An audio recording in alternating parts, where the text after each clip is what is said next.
Buenas tardes, doctor. Buenas tardes, compañeros. El día de hoy les voy a exponer la regulación renal de potasio, el calcio, el fosfato y el magnesio e interpretación de los mecanismos renales para el control del volumen sanguíneo y del volumen extracelular. Regulación de la excreción y concentración de potasio en el líquido extracelular. La concentración de potasio en el líquido extracelular está regulada en unos 4,2 mil equivalentes por litro y raramente aumenta o disminuye más menos 0,3 mil equivalentes por litro. Este control preciso es necesario porque muchas funciones celulares son muy sensibles a los cambios en la concentración del potasio en el líquido extracelular.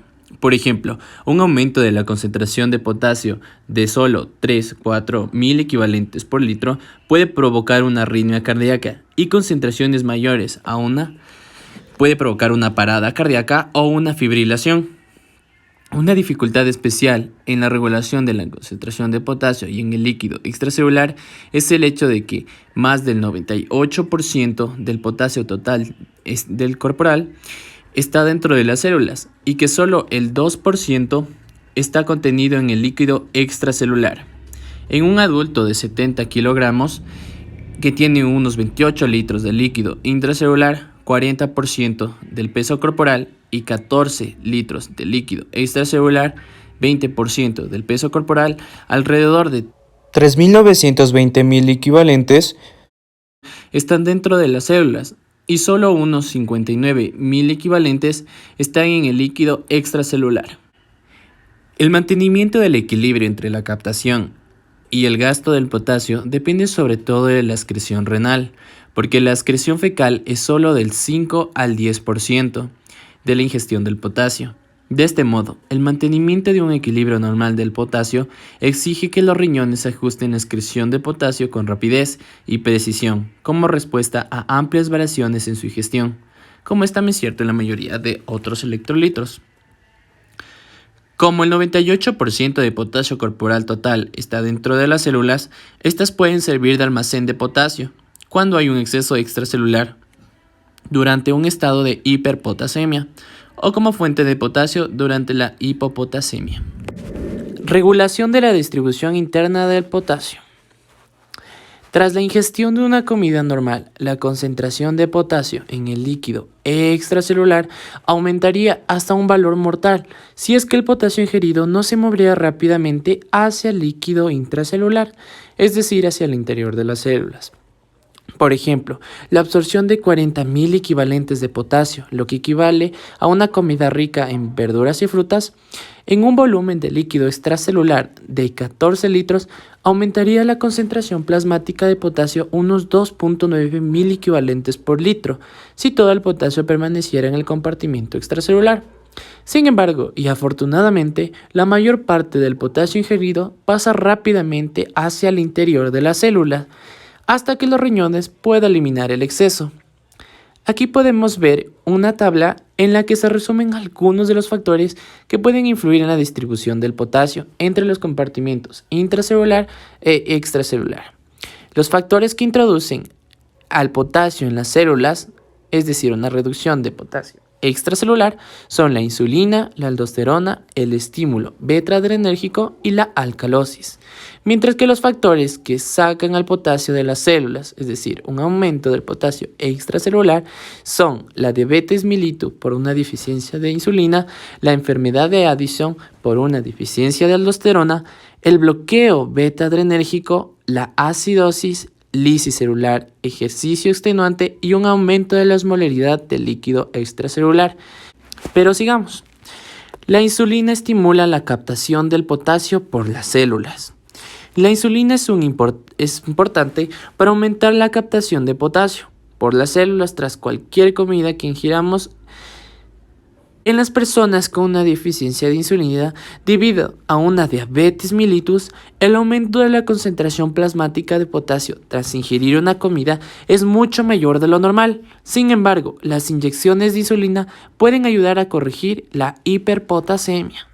Como podemos ver aquí, la concentración de extracelular de potasio cuando haya insulina produce una reducción de potasio extracelular. Sigamos. La aldosterona aumenta la captación de potasio por las células. La mayor ingestión de potasio también estimula la secreción de aldosterona, lo que aumenta la captación de potasio. El exceso de la secreción de aldosterona, conocida como síndrome de Cohn, se asocia casi invariablemente a la hipopotasemia, debido en parte al movimiento del potasio extracelular al interior de la célula. Por el contrario, los pacientes con una producción deficiente de aldosterona, la enfermedad de Addison, tienen a menudo una hiperpotasemia debido a la acumulación de potasio en el espacio extracelular, así como la retención renal de potasio. Y podemos ver. En cuanto al estímulo beta adrenérgico, el cual aumenta la captación de potasio por las células, la mayor secreción de las catecolaminas, son especialmente de la adrenalina, pueden provocar el movimiento del potasio del líquido extracelular al intracelular, sobre todo a través de una estimulación de receptores beta 2 adrenérgicos. Por el contrario, el tratamiento de la hipertensión con beta bloqueantes, como el propanolol, hace que el potasio salga de las células y crea una tendencia de la hiperpotasemia. Las alteraciones ácido-básicas pueden provocar cambios en la distribución del potasio. La acidosis metabólica aumenta la concentración extracelular de potasio, en parte por la salida de potasio de las células, mientras que la alcalosis metabólica reduce la concentración de potasio en el líquido extracelular. Aunque los mecanismos responsables del efecto de la concentración del ion hidrógeno sobre la distribución interna del potasio no se conocen del todo, un efecto de la mayor concentración de iones hidrógeno es reducir la actividad de la bomba adenosin-trifosfatasa, la ATPasa, sodio-potasio. Esta reducción disminuye a su vez una captación celular de potasio y eleva su concentración extracelular. La lisis celular aumenta la concentración extracelular del potasio. A medida que se destruyen las células, las grandes cantidades de potasios contenidas dentro de la célula se liberan al compartimiento extracelular. Esta liberación de potasio puede producir una hiperpotasemia acentuada si se destruyen grandes cantidades de tejido, como ocurre en la lesión muscular grave o en la lisis de eritrocitos. El ejercicio extenuante puede provocar una hiperpotasemia al liberar potasio del músculo esquelético. Durante un ejercicio prolongado, el potasio se libera del músculo esquelético hacia el líquido extracelular. Habitualmente, la hiperpotasemia es leve, pero puede ser clínicamente significativa después del ejercicio intenso, especialmente en los pacientes tratados con beta bloqueantes o en sujetos con una deficiencia de insulina. En casos raros, la hiperpotasemia tras el ejercicio puede ser tan intensa que provoque una toxicidad cardíaca. El aumento de la osmolaridad del líquido extracelular provoca una redistribución del potasio desde las células hacia el líquido extracelular.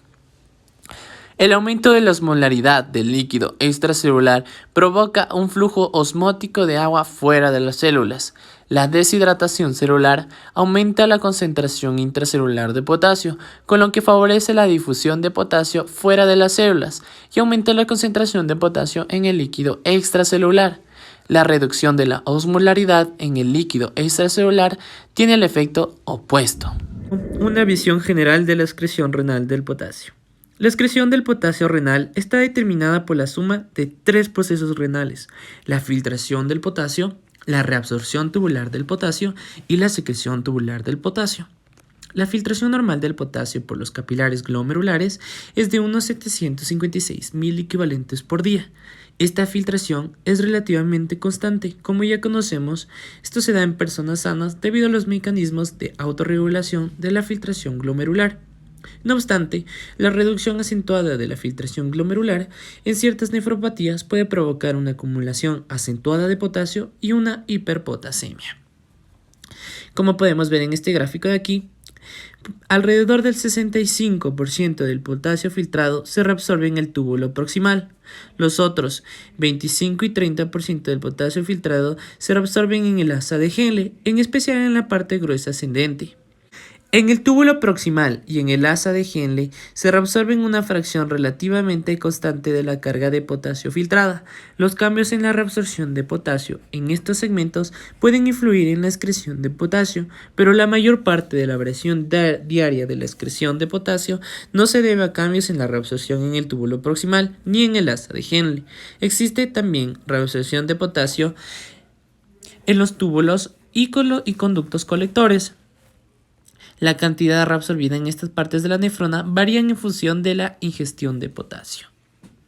El potasio se reabsorbe en el túbulo proximal y en el asa de Henle, de manera que solo alrededor de un 8% de la carga filtrada llega al túbulo distal. La secreción de potasio por las células principales de la porción final de los túbulos distales y conductos colectores coopera con la cantidad excretada, aunque existe una reabsorción adicional por parte de células intercaladas. De esta manera, la excreción diaria es de alrededor de un 12% de potasio filtrado en los capilares glomerulares. Y eso sería todo. Muchas gracias.